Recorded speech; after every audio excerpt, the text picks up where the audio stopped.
Hey, everybody. Welcome back to the Legends of Sport podcast presented by Fujifilm. I'm your host, Andy Bernstein. This week's guest is NBA legend Boris Diaw. I've been trying to connect with Boris for a while now, but as you'll hear on this interview, he's a busy guy. So big thanks to Boris for taking the time to chat with me now. Boris is a member of the great wave of French and European players to come on the scene in the NBA in the early 2000s. He was drafted by the Atlanta Hawks with the 21st pick in the epic 2003 NBA draft that included LeBron James, Dwayne Wade, and Carmelo Anthony. We became friends on an awesome trip I made with the Phoenix Suns in 2006 to Italy when Boris was a big part of that Suns run. We also bonded over Boris's love for photography, which we talk about a lot on this episode.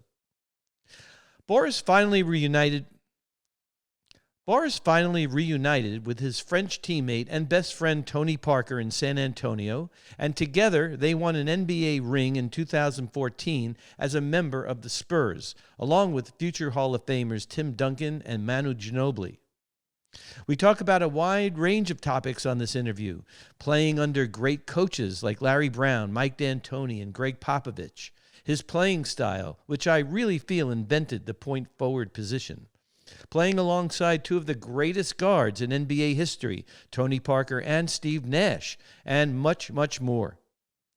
Also, a lot of discussion about the French national team and the newest French sensation in the NBA, Victor Wembanyama.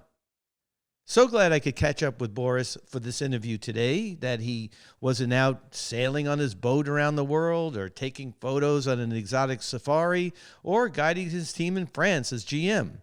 So thank you, Boris, for taking the time to chat. Hope you all enjoy this conversation with Boris Diaw, and as always, I'll see you on the backside. Well, welcome, my man, Boris Diaw. BD, how are you, my friend? Welcome to the Legends of Sport podcast. I'm great, Andy. How are you? So good to see you. I'm good, man. I'm good. Listen, we've known each other a long time. Um, you know, your career is monumental. We'll get into that in a second. We actually, I think you and I bonded really over photography, and we'll talk about that too. Wondering where you are right now. Like, where is home for you? Because I know you're a global guy. So where is home? I do. Yeah. I do. I travel a lot. I'm in Salt Lake right now. Uh-huh. I've been going around. I've been in the US for a few days. I work for the national team now. Uh-huh. Yeah. So just go around and go see all the different French players playing in the NBA. Mm-hmm. And obviously you have a place in France as well, I'm sure. And, yeah. But you have that kind of nomad life. And I want to talk about that too, in terms of just being a free spirit. So BD, looking at your history and diving into it, because I've known you a long time, but whenever we do research, we find these gems of things, and I kind of saw that you might not have been the best athlete in your family. Is that true? I mean, your dad was Senegalese. Is that correct way to say it? Senegalese, yeah. Senegalese, high jump champion. Your mom was considered the best female basketball player probably in the history of French women's basketball. I mean, she's in the French Basketball Hall of Fame, right? So, yeah. so your brothers play. I mean, what was that like growing up in that environment? Was it competitive, or was it everyone's cheering each other on, or what? Yeah, kind of. I mean, always grew up with that, knowing and having pictures all in black and white of my dad, record of Senegal in high jumping. Yes. And then my mom as well, some pictures from when she was playing, and she was known for that. She was known for being very athletic, actually. Yeah. Yeah. And so I always remember being very intimidated by the pictures that I would see, Right. like professional pictures from back in the days in the 70s, playing like in World Cup and in European Championship. So that was always something that I would model myself to or take as an example. And so I grew up with my mom in France, and my dad grew up my dad was in Senegal at the time. And always with my mom, following her still on basketball court and everything, everybody was talking to me about her career and what she has done. And Yeah. I was And when I grew up, she already, stopped playing at a high level. She was Right. just playing fun at that time, Uh-huh. at that point. But always people were talking about it, so it was hard to live up to that standard. But it Yeah. was also a challenge that I got all my whole career. Right. Yeah. I'm wondering, and did she push you at all, or she just kind of let you just kind of take to it naturally? Yeah, no, she definitely didn't want to be one of these parents that Hmm. push you to play sport because she played or Yeah. because she liked the sport. Hmm. She was like, I just want to do whatever you like. Hmm. And so she actually pushed me to try other sports Interesting. to see if I liked them better. Yeah. And so I always was playing basketball because there was always a basketball laying around in my house. But Yeah. at the same time, I went and tried in club teams, Yeah. organized sport to do a lot of different things. Hmm. I mean, in school, I was doing like volleyball and handball. I was doing rugby Hmm. because it was big in the south of France, Sure. southwest of France. Yeah. Um, I did a little bit of fencing. I did some track and field because my dad was doing track and field as well. So Interesting. I try a lot of different sport. The longest that I did probably parallel to basketball was judo. Okay. I didn't know I that. really like that. Yeah, I really loved it, Yeah. and just the values that you had in judo. Yeah. Yeah. A lot about respect, respecting your opponent, respecting the people you're working with. Hmm. You always salute when you get on the field. Yeah. Uh, so it was always something that I enjoy. And then obviously, I love basketball so much that I wanted Sure. to do just that. At some point, I couldn't do all the rest of it, so Yeah. I stick with basketball. Yeah, that's awesome. I remember having a conversation with Yao after I met his parents, and his mom was a big time Chinese basketball player. She's probably, I don't even think she was 6 feet tall. And Yao was 7'4", and he once said she was much better than me. Like, okay, well, but anyway, it was just interesting to learn that about you because I didn't know that. So let's fast forward, my friend. You're in the 2003 NBA draft, one of the great draft classes, literally of all time. I mean, you're in there with LeBron, D Wade, Carmelo. You're selected 21st by the Atlanta Hawks. What was that night like for you? Because I love talking to guys about draft night, especially guys who had drafted, high in first round, and it's got to be a surreal experience, right?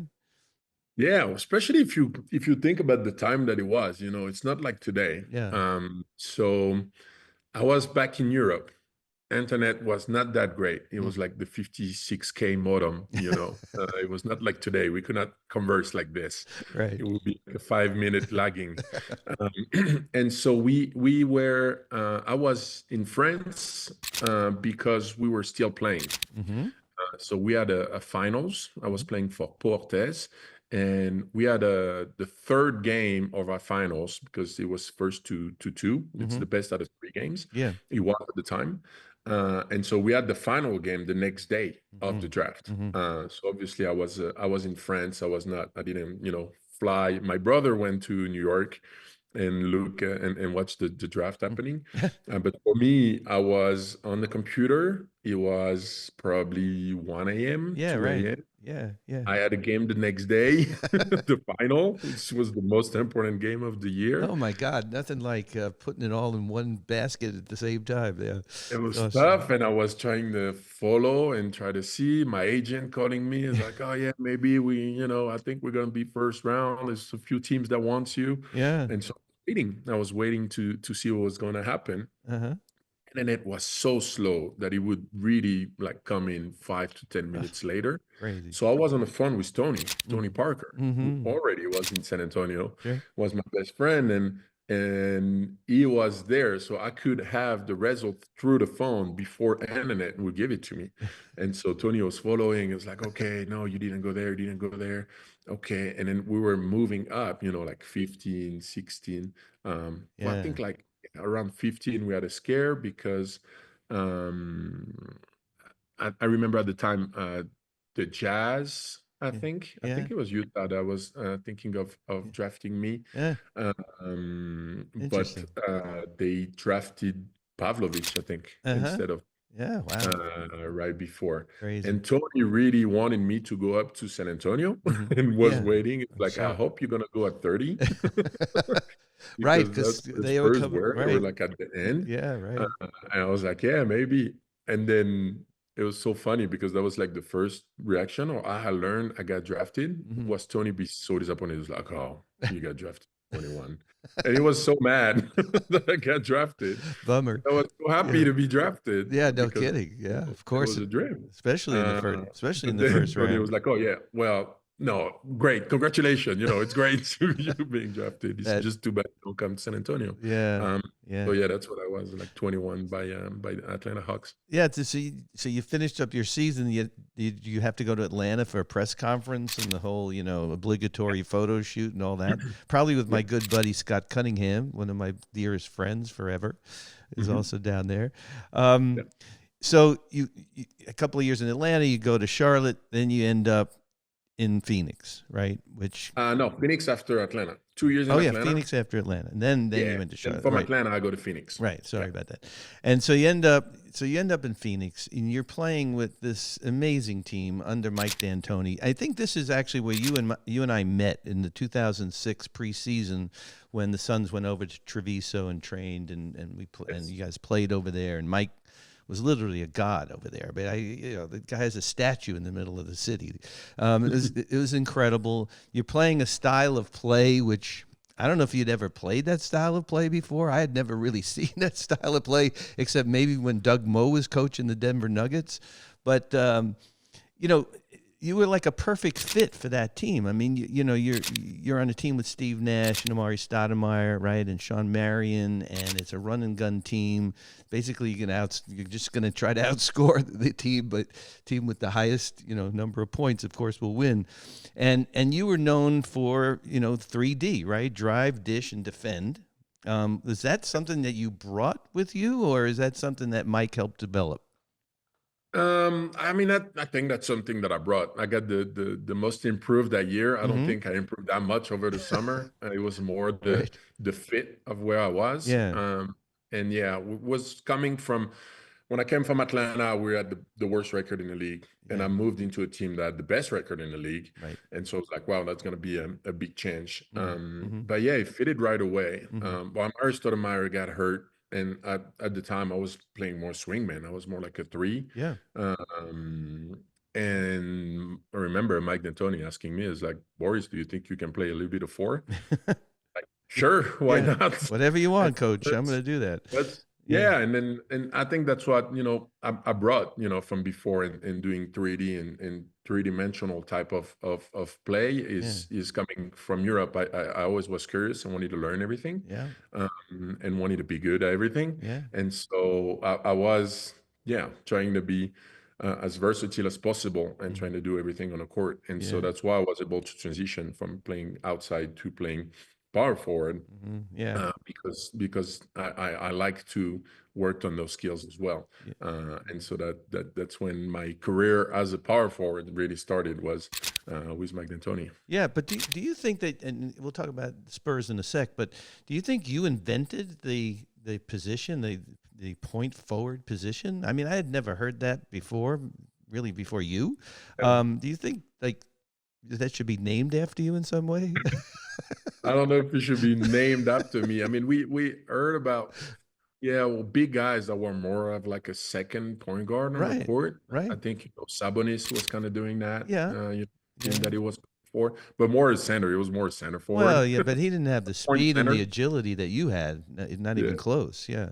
So yeah, coming from the outside, I was try to do the point forward position, Mm-hmm. which was a facilitator. And you were talking before about what we're trying to do and where we're playing and all the guys we had in that team. Yeah. That's all you to do, be a facilitator. We Yeah. had so many great scorers around that Amazing. I Yeah. didn't force anything. Just try to look for the best open guy as possible, Yeah. and by just moving the ball and we had a lot of smart players. I mean, we moved the ball really well. Mhm. Everybody moved really Yeah. well as well.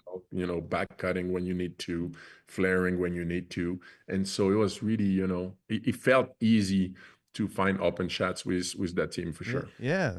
Well, then you end up with your buddy, with your best friend, Tony Parker in San Antonio, right? And you're playing under another legendary coach with completely other different style and different personality, of course, Greg Popovich. I mean, you go from this with Mike, I mean, I always felt it was, I mean, Mike kept a tight ship, but it was always kind of like a little bit more of an open, friendlier atmosphere. Pop kept it like a military operation, right? And as you And know, I had the in between yeah, before that. So when I go from Phoenix, I go to Charlotte, and I right, go with Larry Brown. right. Yes. Larry Brown Oh, was I kind of like forgot the about in Larry between. Brown. Yeah, Exactly. And another legendary coach, amazing, and X's and O's was like, and yeah, so playing for him as well, it was great. It was kind of in between. He had that military style, yeah, that Pop worked with yeah. early in his career. Mm. But also when he trusts, the players, he give you also a lot of freedom. Yeah, And he yeah.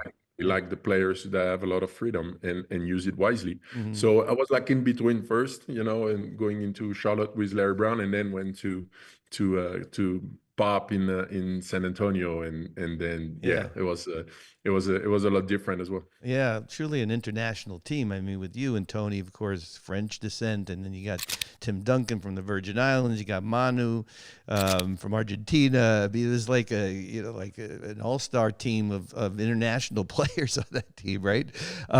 What was it like just finally reconnecting with Tony? I mean, on the court, the day after day, traveling together. I mean, I know how close you guys were and still are, but that had to be a dream come true for both of you guys.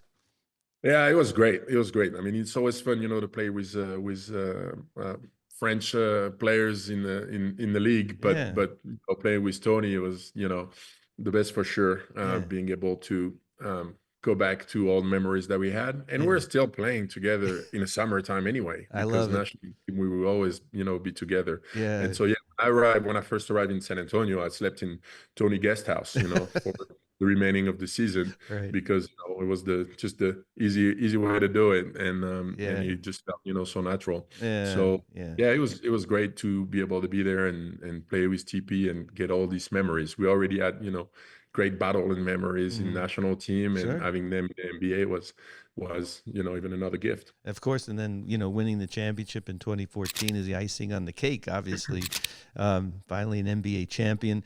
Hey, could you give me a little comparison? You played with two of the great point guards that I'd ever seen, and literally in the history of the game, with Tony Parker and Steve Nash.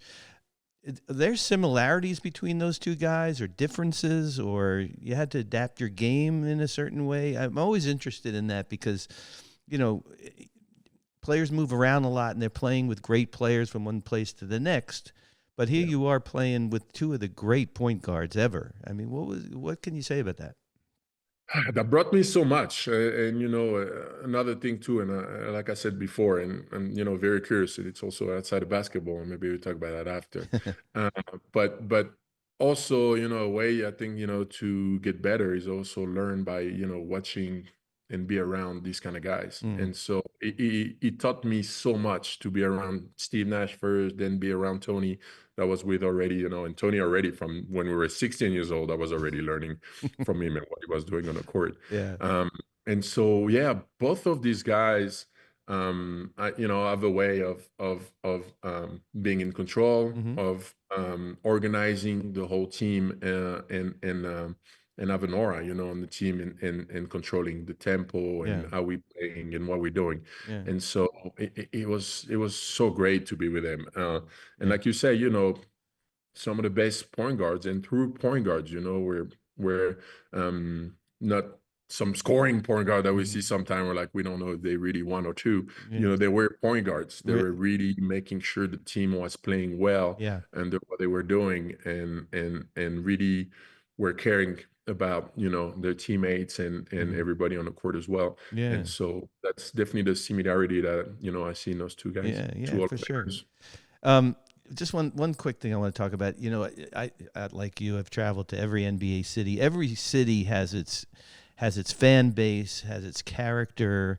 San Antonio is just a little different. I mean, the fans in San Antonio, I've been going there since the George Gervin days, in the Hemisphere Arena. I mean, they are insanely rabid fans, and they love. I mean, to say they love their Spurs is like an understatement. And then you got to play in Utah, which is kind of the same thing, only game in town, all that stuff. Everybody is a fan.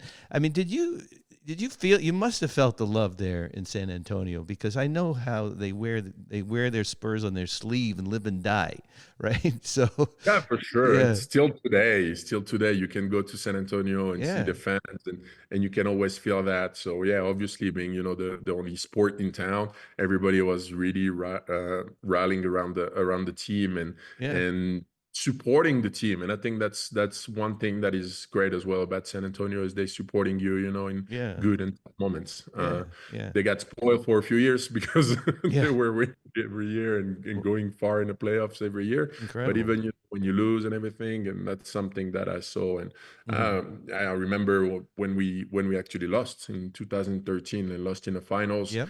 I was thousands of fans waiting at the airport even after we lost Yeah. the championship, just to cheer us on.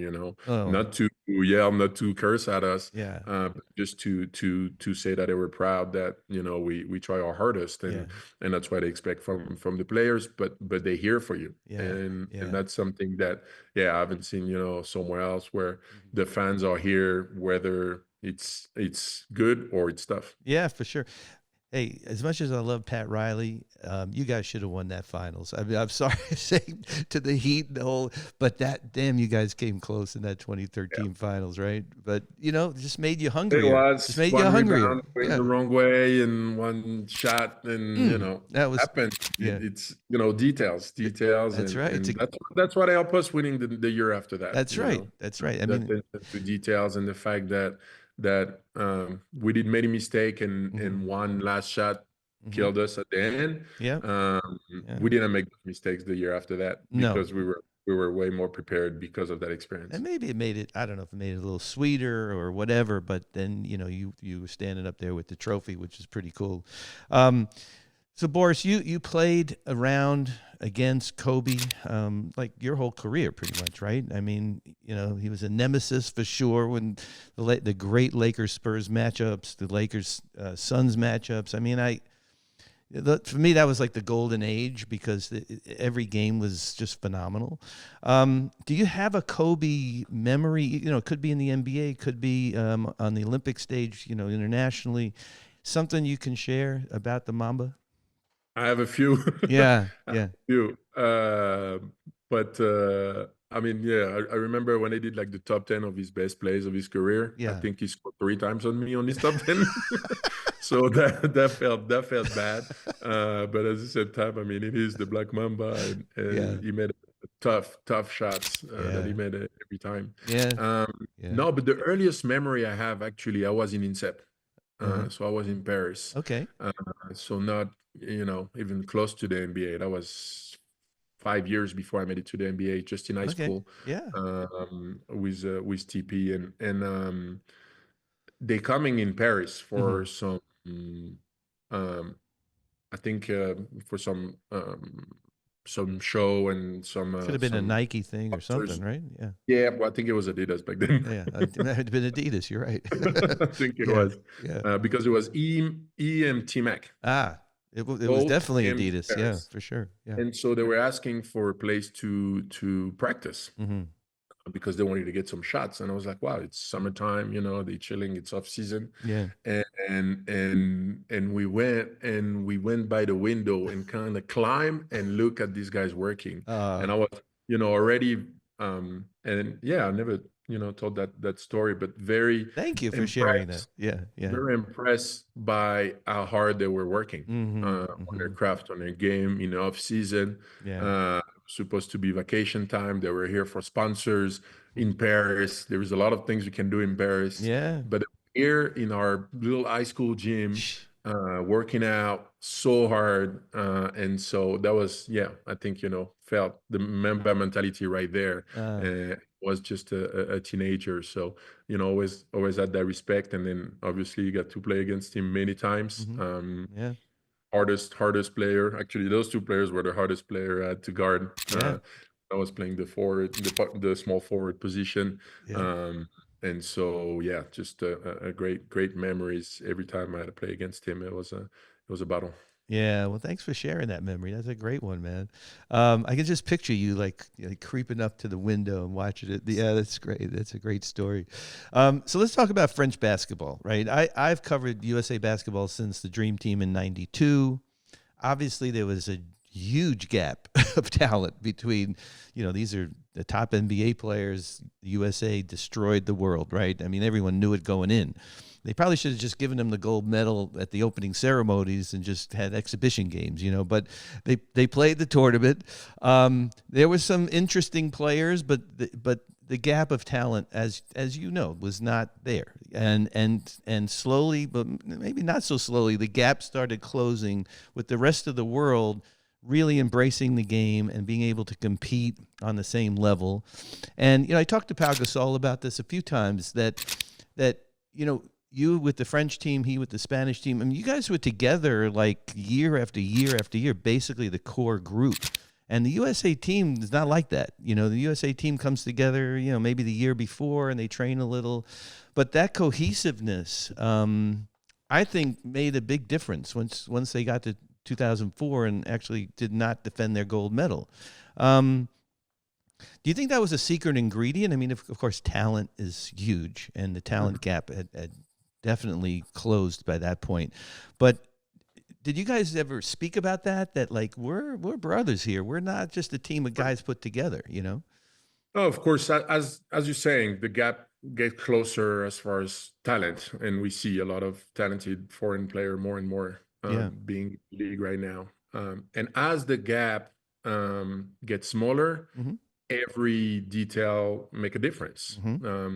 Every edge you can have is going to make a difference. Mm-hmm. And so, of course, cohesiveness, playing together, knowing each other Yeah. will make a difference for two teams that are at the same level. If one team is a lot better, Mm-hmm. obviously, yeah, it's going to win, even if the other one's been playing together forever. Yeah. But when the team are getting closer, Mm-hmm. the cohesiveness and the fact of playing together will help you Mm-hmm. win those games. Yeah. And so Yeah. that's what we see definitely in Europe, for example, when we Mm-hmm. do like European Championship for all Mm-hmm. the other Mm-hmm. teams. Usually the team that wins is a team that has players that have been together for years, Yeah. See. Yeah. that I play think it proves that summer point. after Yeah. summer, Yeah. not just one summer, not just like a month, Mm-hmm. but summer after summer they've been playing together, Yeah. and that's usually the team that wins Mm-hmm. European Championship and that Mm-hmm. wins, these kind of games. Yeah. Uh, Did when did you they feel win that World way? Cup. Did you feel that way in 2005? You named captain, right? And you Yeah, guys you guys won the bronze in 2005. Then you ended up winning the gold at EuroBasket in 2013. Um, for sure. yeah. That's what it was for us. It took us 10 years to, work together Mm-hmm. and get to learn. And the core team, obviously, players always change. It's never the same Yeah. 12. Yeah. But Yeah. you have, 5, 6, 7 players that Right. are, staying the same along the years. And then Yeah. you have youth coming. Obviously, you need that. A couple young blood that are coming in. And that's when the team is at its best. Yeah. So for sure, that's what we did. And we saw it again, this summer Mm-hmm. with the Olympics. Mm-hmm. The US won, and they still had, that talent that was there, but Mm-hmm. the gap is closing, as you were Yeah. saying, and so That's a we'll see in the yeah. future as the gap is closing. For sure, experience and playing together Uh-huh. will be a big part. So, quick question: was it sweeter to win a gold at EuroBasket than an NBA championship? Because you won them back to back. I mean, 13 you won EuroBasket gold, and Yeah. then you won the NBA championship in 14. Um, is it? I mean, I don't know. Do you take more pride in because you were playing for your country, or it didn't really matter? Doesn't really matter. A win is a Yeah, win. that was an amazing 12 months. Yeah. Because Right. No I shit. was supposed to Yeah. win these two things Yeah. in a span of 12 months, so that was pretty crazy. Yeah. But it's yeah, they both the same. I don't know, you can compare if one is better than the other. Okay. I really enjoyed yeah, winning both, and both for a different reason. Mm-hmm. National team, like I was saying, it took us 10 years of working together and build the team up to get to that level to win. Mm-hmm. NBA, because I was chasing it as well, Yeah. for Yeah. 11 years I've been in the league before I win the first championship. So I know as well as hard it is to get. It Right. was actually sweet because we lost the year before as well in the finals. So Yeah. everything makes it just a great experience. But Hmm. I mean, it's not even it's really the journey that's the best time, you know. Yeah. It's doing it at the time. Like now that I done it, I was like, which one is the sweetest? It's like Yeah. I don't know. The past anyway. Yeah. Yeah. Yeah. What's good was living it. What was good was competing. Yeah. Um, it Yeah. was fighting for it, and Yeah. that's what was fun. You know, trying to get better, try to find out what we can do to win. Hmm. Um, Yeah. try to not make mistakes Uh-huh. all this time and playing together. Yeah. So Yeah. that's what was good. You know, it was really living it at the time. Uh-huh. Interesting. That thrill of competition for your whole life, really, from being a little kid, high school, all growing as a player into the NBA, and then you retire, and then are your juices now flowing again competitively as an owner of a team? Like, was that one of the motivations of getting sort of back on the court, so to speak? Yeah, well, I don't own the team. I'm the GM for the Okay. national team. All right. Yeah. But it's different. It's different as a Yeah. GM than it is as a player. I Yeah. mean, the adrenaline, the you feeling, like you were saying, Mhm. flowing through your veins is different Yeah. when you're a player, Hmm. when you GM. Yeah. But for sure, the competition is still Yeah. there. Yeah. Yeah. Still try to figure out, what you can do better at your level Hmm. because Yeah. you cannot be on the court and do it. Yeah. Uh, Yeah. how can you help? How can you put people in the best position as possible Hmm. to do that? So the competitive edge is still there, Yeah. Yeah. but it doesn't feel the same as when you're playing for sure. Yeah, no, I'm with you, man. I'm off the court now, 43 years, and I go to games and I watch them. Sometimes I'm like, oh, I wish I was down there like shooting that dunk or whatever. But it's a natural progression of life, and Yeah, I'm glad I had that run. There've been so many great French players. You were one of the first, the leaders. You, Tony, you've seen so many come in the league. I think Nick Batum is still playing, right? Isn't he still yeah, playing? Yeah. yeah. And then you got this guy Wemby, who I got to tell you, man, I went down to San Antonio last year to shoot him, and I thought I'd seen everything by that point. Okay, but you got a 7'4", 7'5" guy. His first points were 3-pointer, and I literally saw this guy block a shot. He was outside the paint and blocked a shot, at the rim. I mean, I didn't even know that was possible. Do you know him? I mean, how do you feel about this kid? I mean, he's just an amazing. I don't know. He's a unicorn, I guess they call him. For sure. I Yeah, mean, it's different. It's different than anything we've seen before. yeah, We've seen it in different people. You have yeah. tall guys, you had athletic guys, Right. you had guys that could shoot, you had guys that could dribble, all in one guy. That's something different that, Yeah, yeah, like you say, we didn't think we would we would it's see that ever. crazy. I mean, Yeah, yeah. What? it doesn't even, yeah, the dexterity that he has doesn't even make sense for his size. You're like, okay, you're too tall, you cannot, Yeah, dribble between your legs and behind your back like. But yeah, yeah. something that he does. Special, definitely special player as well Hmm. because Yeah. mentally is he knows how to stay even keel. He knows how Hmm. to um, handle the pressure that is Hmm. coming with it. Hmm. And so yeah, he's been great. He's been Yeah. amazing with that. He's been improving. Uh-huh. Um, and he's gonna keep improving. So Yeah. the only thing with him is the player with the most potential that we ever seen. Hmm. And Yeah. and the big question is how far is his potential gonna take him? Nobody knows right now. Hmm. It's just nice to Yeah. uh, He's got to put a him. little bulk on that body, though. I mean, I mean, I Yeah, look at him. I'm like, to me, I remember Manute Bol. I don't know if you ever played against Manute, yeah, but it was almost scary how skinny that guy was.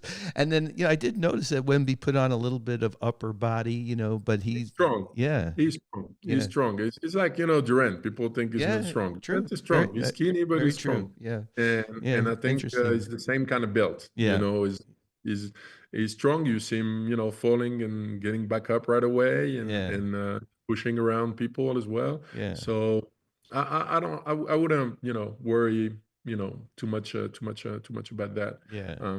Yeah, we don't know how far Seems he's like gonna go. seems like a nice kid too. I mean, I've never talked to him, but I talked to his dad actually, who was very nice. So, um, Boris, let's finish this off talking about off the court. Okay, you and I, like I said earlier, you and I pretty much met, bonded, became friends when you were in Phoenix, and I learned about your love for photography through my good buddy, your good friend Barry Gossage, my longtime assistant. Now Barry just told me the other day, 29 years with the Suns as their team photographer. In fact, you guys had a studio together for some time, Yeah, right? yeah.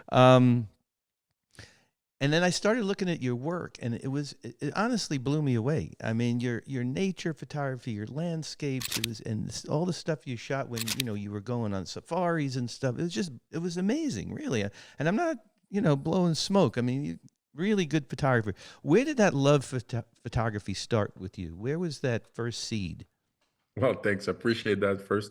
Yeah, I mean, it became with traveling. Mm-hmm. And so when I first got to the NBA, Mm-hmm. and so the first person too I got in contact to was Mm. Catherine Stevens, Yeah, right. Yeah, yeah, in Los Angeles. And so I was asking her tips yeah. because she was like a professional photographer in NBA and French.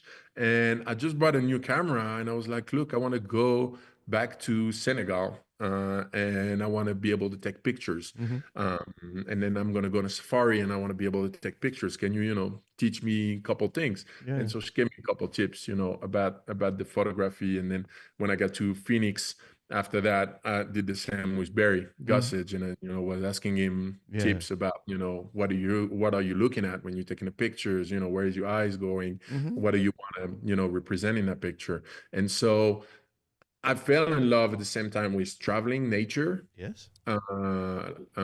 wildlife, Yeah. and photography at the same time. Yeah. Like I love the wildlife, but I love to capture it. I love to take pictures of it. Yeah. And so going on a safari, taking pictures was the best thing that I was doing in the off season Yeah. for 8 years in a row. Yeah. And so really, really fell in love at that time Mm-hmm. with photography. And so I Yeah. always loved every kind of photography, and I always admire your work, and it, and some of Thank your you. pictures, are like the legendary pictures of the NBA, obviously. Yeah. And always admire what you were doing. And Thank you. but I'm not as good. I mean, Yeah. I'm not good at doing more of like more sport pictures. I'm more landscape, nature, No, no. taking my time. I remember it And was like at what you the guys doing, it's so hard. yeah. No, I remember it was like the infancy of Instagram, and you were like one of the first guys, professional athlete that I knew had an Instagram, but you weren't putting like your profession on there. You were putting your beautiful safari photos, and I remember we talked about it. And it was like for me really amazing, and I love that you've had a couple of good mentors, really good friends of mine, Kat and Barry. And sailing, of course, is another passion and love for you. What's on your bucket list for sailing? I mean, is it like going around the world or something? Yeah, What's left, it Boris, for is. you? It Yeah, is. It's going around the world. yeah. My catamaran right now, it's in French Polynesia, in Okay, Tahiti. yeah, Loving that. amazing. Loving the area. I scuba dive a lot, so Yeah, that's another. Now I'm doing a lot of pictures underwater, yeah. which is all other world. Yes. I don't think um, I've seen any of your underwater. So you have a housing and the whole thing? Or yeah, yeah? yeah. I got Wow. housing, Good for a you. couple of housing, and yeah, Yeah. do a lot of that now. I'll send you some if Yeah, you and there's want. a couple of, I was just at this exposure photography festival in Dubai, and there were a couple of underwater photographers who were doing the most unbelievable. I mean, underwater photography is fascinating to me. I can't do it because I have like a claustrophobia thing, but I just admire what people do, and I'll share those sites with you because it might be Sure. inspiring. But I'd love to see what you're doing too, man. It'd be great. Yeah, for sure. Yeah, I'll send you a couple of what I've done. But yeah, same, yeah, sure, wildlife, it's not the lion now, it's yeah, the shark. So I love all of it. I love all yeah, of it. yeah, But yeah, going around the world, I'm probably halfway right now, yeah. being in Asia, and so I gotta keep going to Australia, Indonesia. And you do it solo? You go by yourself? Oh, you, Yeah, and I have a crew yeah, because I rent out the boat when I'm not on there, right. which is good because I part, half of the year Mm-hmm. and with the national team, and half of the year Mm-hmm. I'm on the boat. And so when I'm not on the boat, I rent it out. And so there is a crew as well Mm-hmm. that's on the boat and taking care of it. Yeah, But yeah, yeah, it depends. Sometimes I got friends, sometimes it's family coming on a boat. yeah. It all depends. That's great, man. Well, listen, the last thing I want to, the very last, I promise. You've been known for doing a lot of nonprofit work, and I know you don't toot your own horn about it. But what do you got cooking right now on the nonprofit side? What can you talk about? The thing that we were doing and working with, we did a lot of stuff in Senegal, Mm-hmm. working with Seed Academy, Mm-hmm. and Gallo. They used to work for the Mavs and now Mm-hmm. working for the NBA. Ah, Started that Seed Academy. So we were working with the women's side mm-hmm. of it, Yeah, with our foundation. yeah, yeah, And so yeah, creating that women sport and basketball at the same time. And so yeah. it's been very successful. They did a great job. We were just supporting them. We were not, in charge of it. Sure. But they did amazing and bringing a lot of women being able to get some degrees and go to college and all these things. So they've been doing great work. Well, it's a beautiful thing, Boris. Listen, man, I can't tell you enough how much I appreciate you taking the time. You are a busy guy, and it warms my heart that we could sit down and chop it up a little bit on the podcast today. I hope our paths cross at some point. I don't know if you get through LA, but I'm not I traveling like I do. used to. I But usually stop in LA before I go to French Polynesia. good, So good. Well, give I'll me a give you a buzz, man. ring. We'll go to a game together Sure. and actually sit in the stands and watch it. Nice. Hey, thanks, Boris. Great to see you, man. And Thank safe you. travels. Be well. And hey, good luck to the French team, man. I love those guys. So keep it going. Thanks. I appreciate it. All right, buddy. Take Take care. care. Well, big thanks to Boris for taking the time to chat with me on this episode. One of the truly great guys I had the pleasure to be around and document during his NBA career and internationally. So glad he is doing what he loves to do in basketball, photography, sailing, and all his charitable efforts. Thanks, folks, for tuning into this episode and for continuing to support the Legends of Sport podcast presented by Fujifilm. Please follow them on Instagram at FujifilmX_US. Again, that's at FujifilmX_US. Please tell all your friends to subscribe to our YouTube channel, Legends of Sport, and also our Instagram at Legends of Sport. And of course, my photography can be found on Instagram at ADB Photo Inc. Thanks as always to our producer, Carlin Barker, and our editors, Sean Gosser and Addison Shao. Thanks again, everyone, for checking out this episode. We'll be back, of course, next week with another great episode on the Legends of Sport podcast presented by Fujifilm.